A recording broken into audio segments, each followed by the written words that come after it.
오늘 말씀의 제목은 스스로에게 쏘는 화살입니다.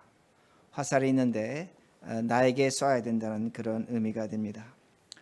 아마 여러분들 다 뉴스를 들으셨겠지만 지난 13일 날 차이나타운에서 35살 된 우리 한국 2세 참 젊은 나이고 어떻게 보면 우리의 친구도 되고 딸도 되는 그런 귀한 자매가 증오범죄로 살해를 당했습니다.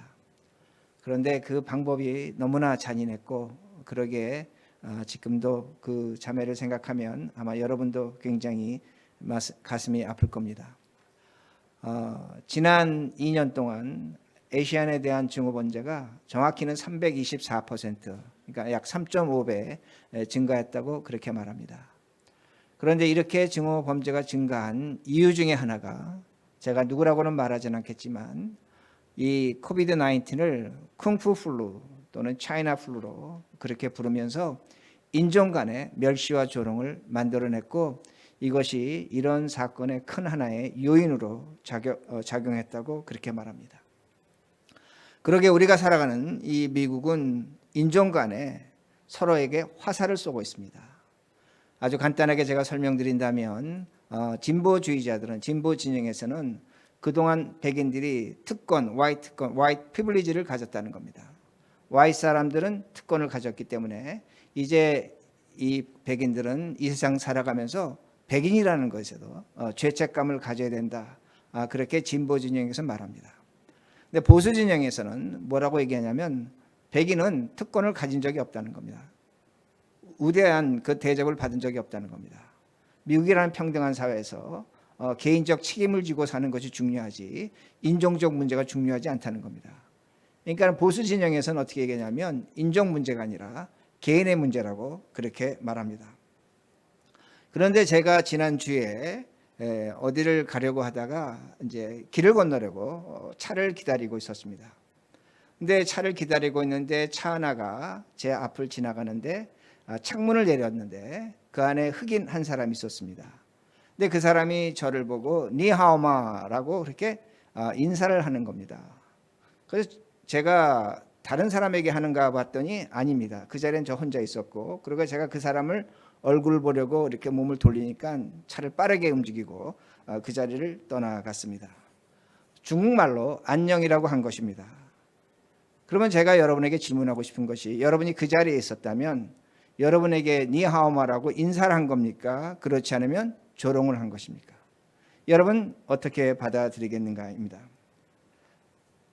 저는 이것을 이 흑인이 이렇게 행동한 것을 racial reflection으로 봅니다. 인종적 반격이라는 겁니다. 인종적 반격이라는 겁니다. 이건 뭐냐면 우리가 어렸을 때 그런 놀이한 것이 있죠. 거울놀이, 반사놀이. 누군가 우리에게 욕을 하거나 조롱하면 우리가 손바닥을 이렇게 대고 반사를 했습니다. 그러면 그 인종, 그 욕과 그 조롱이 나에게 온 것이 아니라 너에게 갔다는 그런 의미가 됩니다. 저는 그렇게 해석하고 싶었습니다.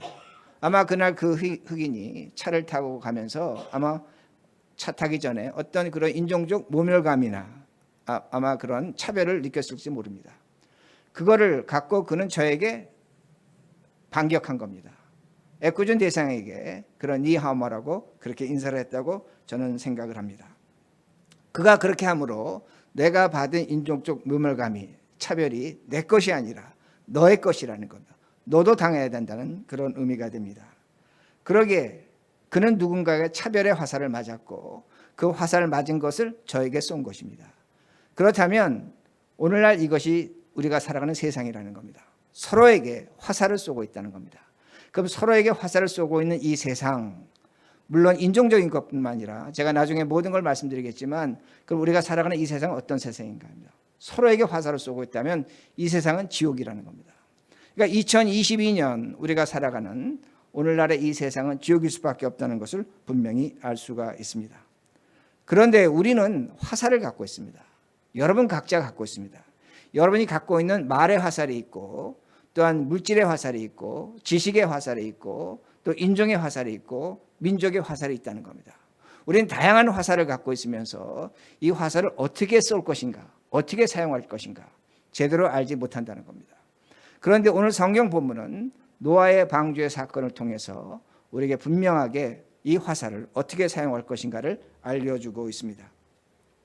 성경을 찾지는 않겠지만 창세기 1장 7절에서 10절을 보면 어떤 말씀이 있냐면 하나님께서 물을 모인 곳을 바다라고 하셨고 물이 모이지 않은 곳을 땅이라고 하셨습니다.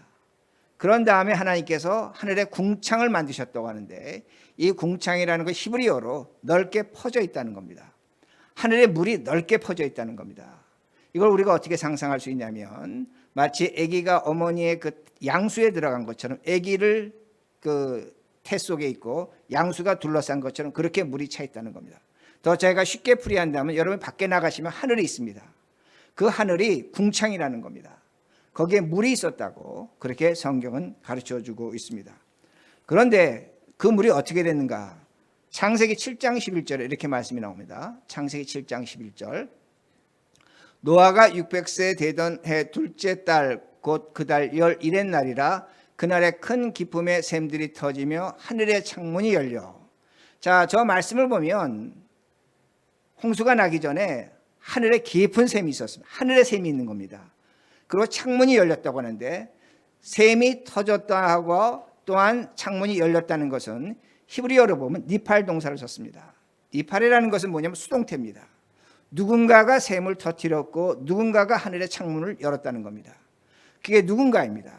하나님입니다. 즉 하나님께서 샘물을 터뜨리셨고 하나님께서 그 하늘의 창문을 여실 때 물이 하늘에서 쏟아져 내려왔다는 겁니다.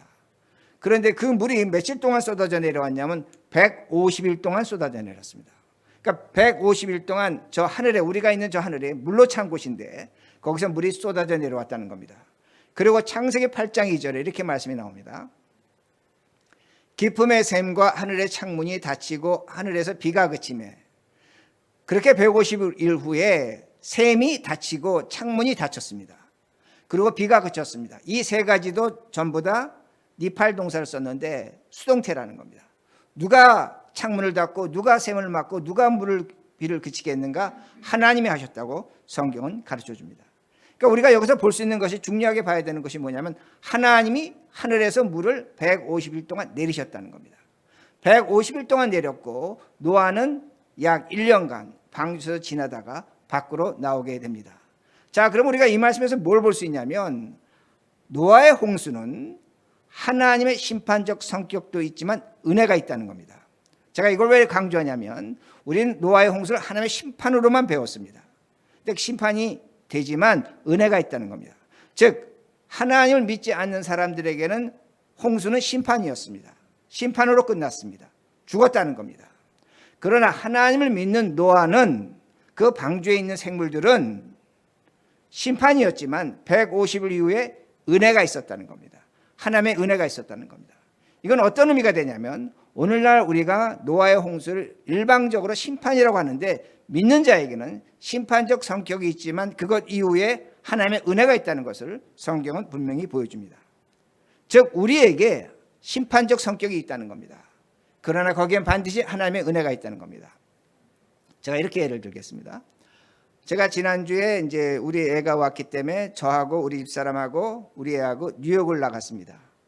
그 식당에 가서 이제 식사를 하는데 우리 애하고 저하고 이제 뭐 여러 가지를 얘기를 하다 보니까 뒷좌석에 앉아 있던 사람이 벼랑간 뭐라고 얘기하냐면 그건 아빠 말도 맞고 딸의 말도 맞다는 겁니다.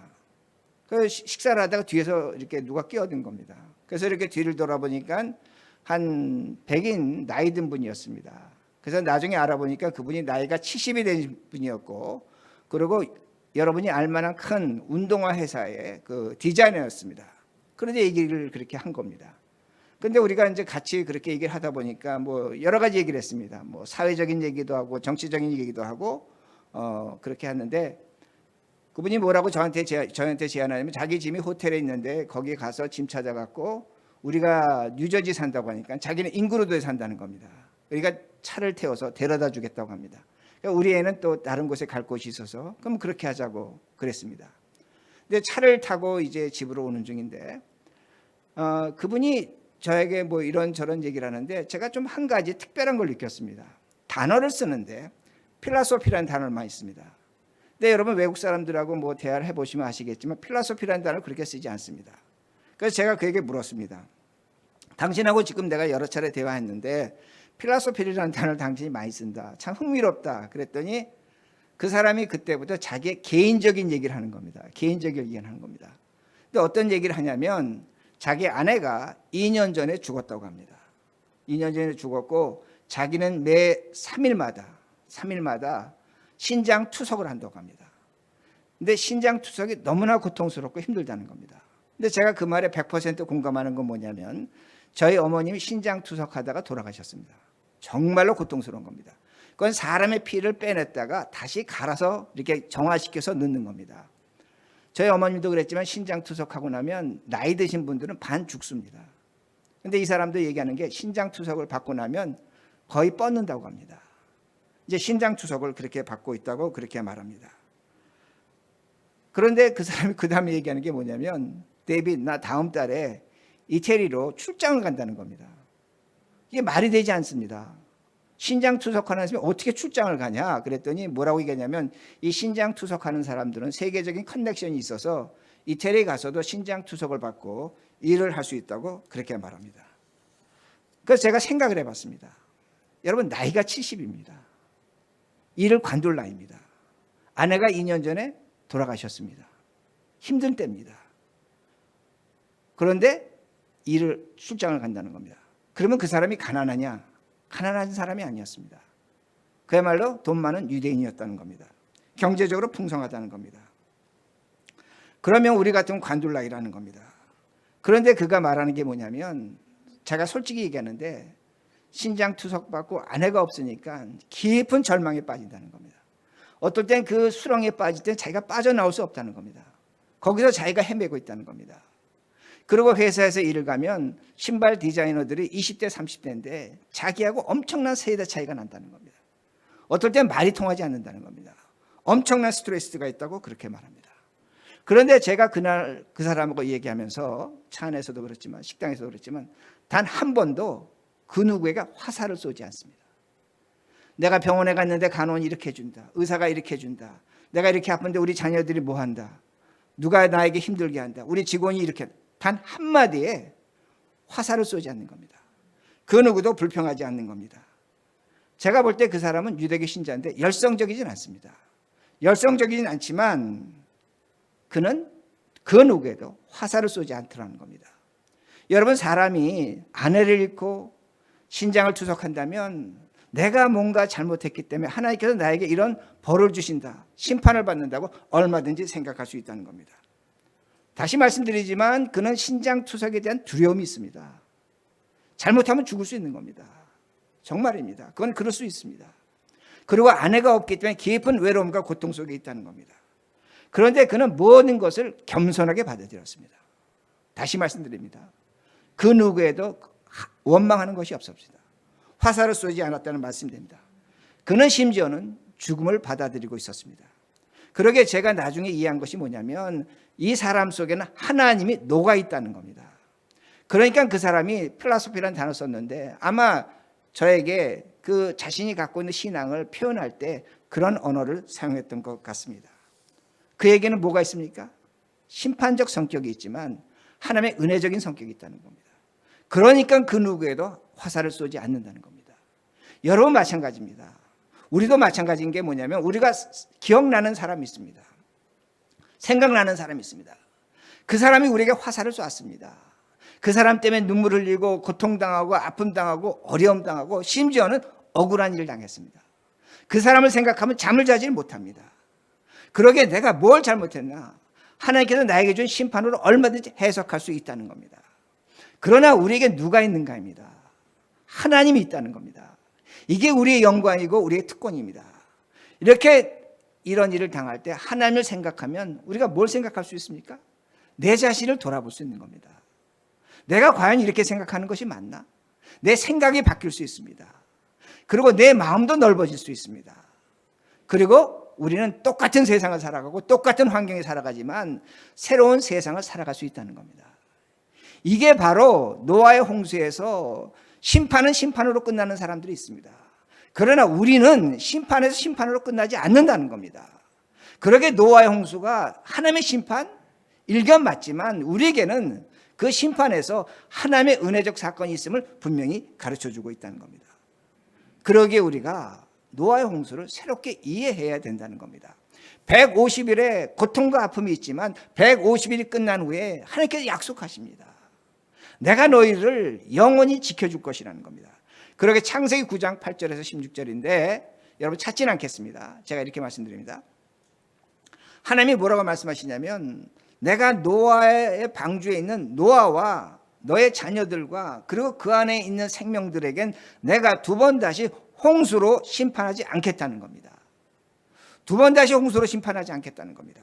그리고 13절에 이렇게 말씀하십니다. 중요한 말씀입니다. 13절. 내가 내 무지개를 구름 속에 두었나니 이것이 나와 세상 사이에 언약의 증거니라.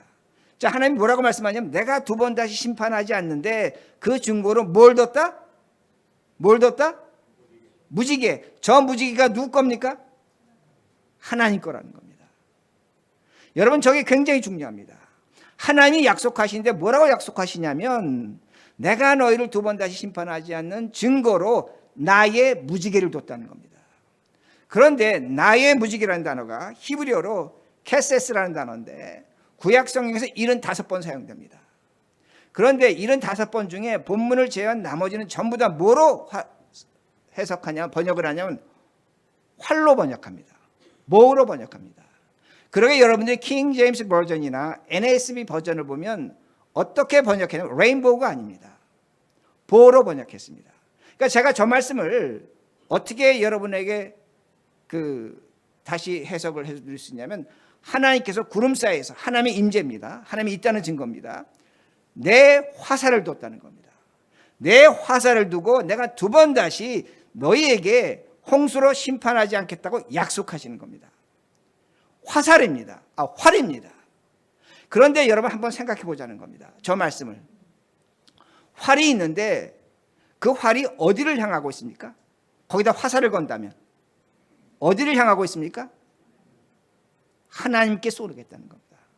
지금 하나님께서 뭐라고 약속하냐면 내가 너희를 두 번 다시 홍수로 심판하지 않겠다는 그 의미 중에 하나는 뭐냐면 내가 저 화살을 뒀는데 저 화살을 누구를 쏘겠다? 나를 쏘겠다는 겁니다. 저기다 활에다가 화살을 걸면 하나님이 맞겠다고 그렇게 말씀하시는 겁니다. 여러분 하박국 3장 9절입니다. 이 노아의 홍수를 갖고 얘기한 겁니다. 그러기에 제가 레인보우를 무지개를 활로 얘기하는 겁니다. 주께서 활을 꺼내시고 화살을 바로 쏘셨나이다. 셀라 주께서 강들을 땅을 쪼개셨나이다. 저 말씀 뭐냐면 우리식으로 성경 해석한다면 하나님께서 무지개를 꺼내셔서 거기다가 화살을 걸고 쏘았는데 그 화살이 땅에 맞으면서 땅이 찢어지면서 강물이 됐다는 겁니다. 강이 됐다는 겁니다. 10절. 산들이 주를 보고 흔들리며 창수가 넘어지고 바다가 소리를 지르며 손을 높이 들었나이다. 자, 하나님께서 활에다가 화살을 걸고 쐈더니 홍수가 났다는 겁니다. 바닷물이 높아졌다고 그렇게 말씀하고 있습니다. 자, 다시 말씀드립니다. 하나님은 활을 이용해서 더 이상 홍수를 심판하지 않겠다는 겁니다. 저게 바로 지금 노아의 홍수를 지금 비견해서 말씀드린 겁니다. 그러기에 다시 한번 생각해 보자는 겁니다. 창세기 9장에서 하나님이 활을 어디로 행하셨나? 하늘로 행하셨다는 겁니다. 거기다 화살을 걸고 쏘면 누가 맞느냐? 누가 맞습니까? 하나님이 맞는다는 겁니다. 하나님이 이걸 보여주시는 겁니다. 하나님이 지금 우리에게 말씀하시는 건 뭐냐면 화살을 놨는데 그 화살에 내가 맞겠다는 겁니다. 내가 맞겠다는 겁니다. 이 말씀은 어떤 의미가 되냐면 하나님께서 우리에게 가르쳐 주시는 겁니다. 너희는 너희의 죄를 용서할 수 없다는 겁니다. 하나님만이 우리의 죄를 용서하신다는 겁니다. 이게 바로 활의 의미라는 겁니다. 여러분, 예수님이 우리가 이렇게 말합니다. 예수님이 우리의 죄를 위해서 십자가에 죽으셨습니다. 맞습니다. 저는 이 말씀을 제가 욥기를 찾아서까지는 하지 않겠지만 어떻게까지 말씀드릴 수 있냐면 하나님이 예수님을 십자가에 세워놓고 아버지가 아들을 십자가에 세워놓고 활로 쏘신 겁니다. 죽음을 당하셨다는 겁니다. 우리가 볼 때 로마 군인이 못을 박았지만 하나님 입장에서는 아들 예수를 세워놓고 활을 쏴서 예수님을 십자가에 죽게 하셨다는 겁니다. 이게 하나님의 사랑이라는 겁니다. 그러게 우리가 로마서를 읽을 때 가장 이해할 수 없는 부분이 뭐냐면 바울도 얘기합니다. 측량할 수 없는 하나님의 사랑이라고 말합니다. 여러분, 측량할 수 없는 하나님의 사랑이라는 건 우리가 이해할 수 없다는 겁니다. 이게 사랑인지 벌인지 알 수 없다는 겁니다. 그러면 하나님은 왜 자신의 아들을 십자가에 세워놓고 활로 쏴서 죽이게 하셨는가 합니다. 무엇 때문에 그렇게 하셨는가? 우리를 사랑하신다? 맞습니다. 그러나 그 다른 의미는 뭐냐면 우리가 당할 영원한 형벌과 죄악에 대한 그 고통과 죽음을 하나님은 알고 계시는 겁니다. 그 고통과 죽음을 알고 계시기에 그걸 막아주시는 겁니다. 대신 하나님이 활에 맞으시는 겁니다. 예수 그리스도가 맞으시는 겁니다. 그리고 너희는 그 고통과 죽음에서 벗어나라고 말씀하시는 겁니다. 그러기에 십자가에 죽음이 있는 겁니다. 예수님이 오늘도 우리에게 찾아오셔서 하시는 말씀이 뭐냐면 내가 너를 대신해 화를 맞는 것은 너희를 사랑하는 것은 너희가 죽음 이후에 당할 영원한 심판과 고통이 무섭다는 겁니다. 그러기에 내가 대신 맞는다는 겁니다. 그런데 오늘날 우리가 이렇게 설교하면 뭐라고 얘기합니까? 세상 사람들은 허구라고 얘기합니다. 종교적 거짓이라고 그렇게 말합니다. 지옥과 천국이 어딨냐고 말합니다. 목사가 지옥과 천국을 얘기하면 덜 떨어진 사람이나 아니 세상에 지옥이 어디 있어? 하나님의 사랑이 큰데 부활이 어디 있어? 예수 믿는 사람들 중에서 부활이 없다고 그렇게 말합니다. 이런 걸 믿을 이유가 없다고 말합니다. 그러면 여러분 생각해 보시기 바랍니다. 오늘 우리가 살아가는 이 시대가 얼굴 색깔에 따라서 사람을 죽이는 시대입니다. 인간을 차별하고 있습니다. 조롱하고 있습니다. 여러분, 오늘 우리가 살아가는 이 시대가 나와 상대방이 정치적 신념이 다르면 적입니다. 원수입니다. 미국의 공화당, 민주당, 한국의 정파 세력 똑같습니다. 오늘 나와 종교가 다르면 우리는 그 사람 죽였습니다. 지난 2000년 역사 속에 얼마나 많은 사람들이 종교적 이유로 서로 죽이고 죽여왔는가입니다. 오늘도 민족적 이유로 전쟁합니다. 여러분, 러시아와 우크라이나는 똑같은 러시아 종교입니다. 그런데 민족이 다르다 보니까, 언어가 다르다 보니까 지금 전쟁하고 있는 겁니다. 여러분, 마스크 쓰는 사람과 마스크 쓰지 않는 사람이 서로를 향해서 조롱하고 공격하고 있습니다. 서로에게 화살을 쏘고 있다는 겁니다. 제가 질문합니다. 지옥이 어디 있습니까? 지옥이 어디 있습니까? 우리가 살아가는 오늘 2022년이 지옥이라는 겁니다. 서로를 죽이고 서로를 향해서 돌을 던지고 서로를 향해서 칼질하는 이 세상, 여기가 지옥이지 어디가 지옥인가 합니다. 그러면 여기가 지옥인데 미래에 지옥이 없다? 그건 말이 안 되는 겁니다. 여기가 지옥이라면 죽음 위에는 지옥이 당연히 있다는 겁니다. 여러분, 2022년 오늘날 이 시대를 보면서 지옥이 없다? 그거는 세상 모르는 사람입니다. 인간의 존재 가치를 모르고 살아가는 사람의 모습이라는 겁니다. 여러분, 우리가 이 지옥에서 화살을 쏘지 않으면, 서로에게 화살을 쏘지 않으면 우리 천국이 됩니다. 여러분, 미래 천국, 미래 지옥, 오늘 천국이면 우리 예수 믿을 필요 없어요. 다시 말씀드립니다. 오늘이 천국이라면 우리가 왜 예수를 믿어야 됩니까? 하나님이 오실 이유가 뭐가 있습니까? 우리가 서로 사랑하는데. 그런데 오늘이 지옥이라는 겁니다. 여러분, 18세기, 19세기에 있던 사상이 뭡니까? 인문주의가 발달하면서 그때 사람들이 얘기했습니다. 신은 죽었다, 신은 없다, 하나님은 죽었다. 그래서 사람들이 생각한 게 뭐냐면 신은 죽었고 신은 없기 때문에 우리가 유토피아를 만들 수 있다. 18세기, 19세기 가장 사람들이 갖던 철학적 사상입니다.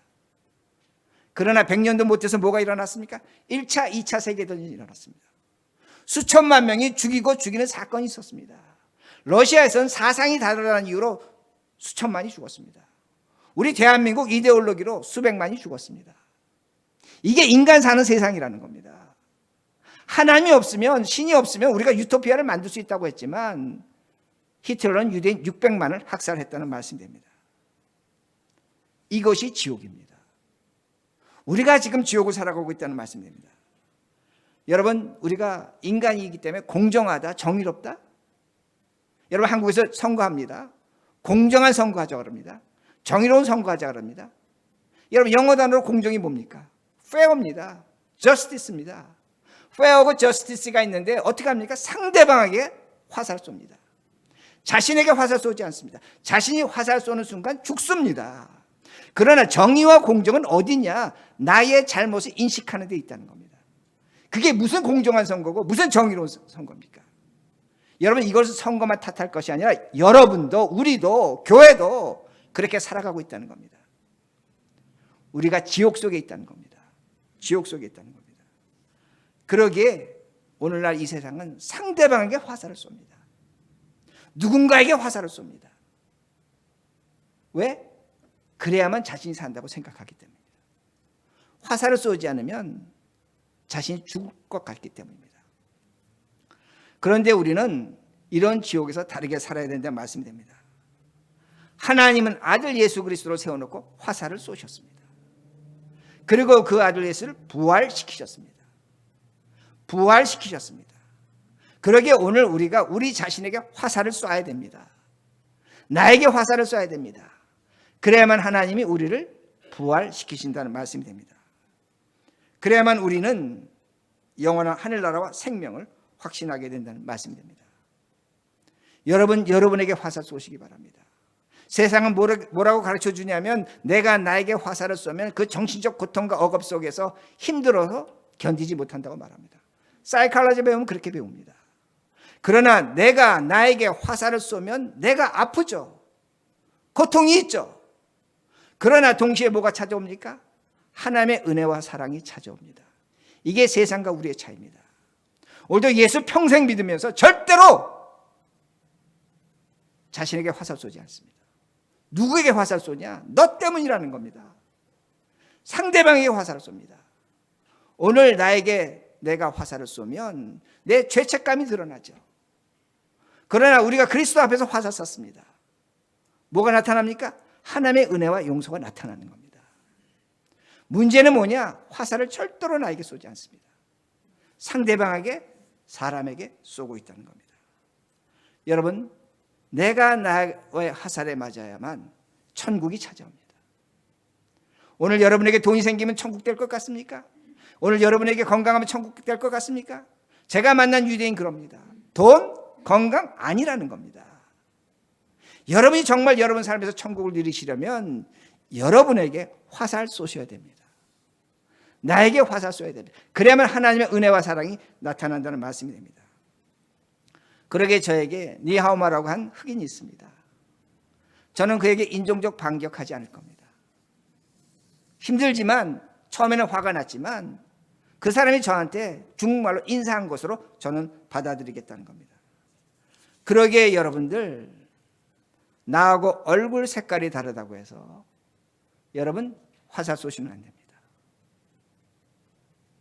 여러분이 생각이 다르다고 해서 자녀들에게 화살 쏘시면 안 됩니다. 여러분의 남편과 아내가 있는데 생각 다르죠. 행동이 다르죠. 이해할 수 없죠.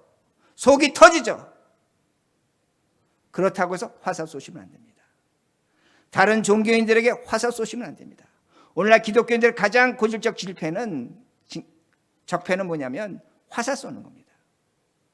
그런데 왜 제가 화살 쏘지 말라고 하냐면 여러분이 누군가에게 화살을 쏘는 그 순간 그건 하나님께 쏘는 겁니다.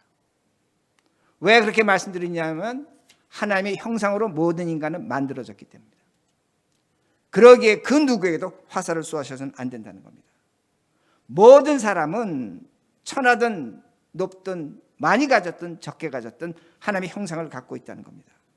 우리가 다른 사람에게 화살을 쏘지 않을 때 2022년은 천국이 된다는 겁니다. 그럴 때 우리는 미래의 부활과 천국을 확신합니다. 내가 화살을 쏘지 않을 때 내 삶이 천국이 되게 돼요. 그러기에 미래의 천국이 확신된다는 겁니다. 그런데 오늘도 우리가 누군가에게 계속적으로 화살을 쏜다면 하나님이 이번에 우리에게 화살을 쏠 겁니다. 이 말씀은 어떤 의미가 되냐면 하나님이 우리에게 화살을 쏠 때 베드로가 말합니다. 홍수의 심판은 끝났지만 영원한 불의 심판이 있다는 겁니다. 여러분 홍수는 150일 같습니다. 그러나 불의 심판은 영원하다고 성경은 가르쳐주고 있습니다. 그러게 말씀을 마칩니다. 하나님은 오늘도 우리에게 죄의 고통과 영원한 형벌을 막아주시려고 예수님을 세워놓고 화살을 쏘셨습니다. 이제는 여러분들이 누군가의 화살을 쏠 차례가 아닙니다. 여러분 자신에게 쏘시기 바랍니다.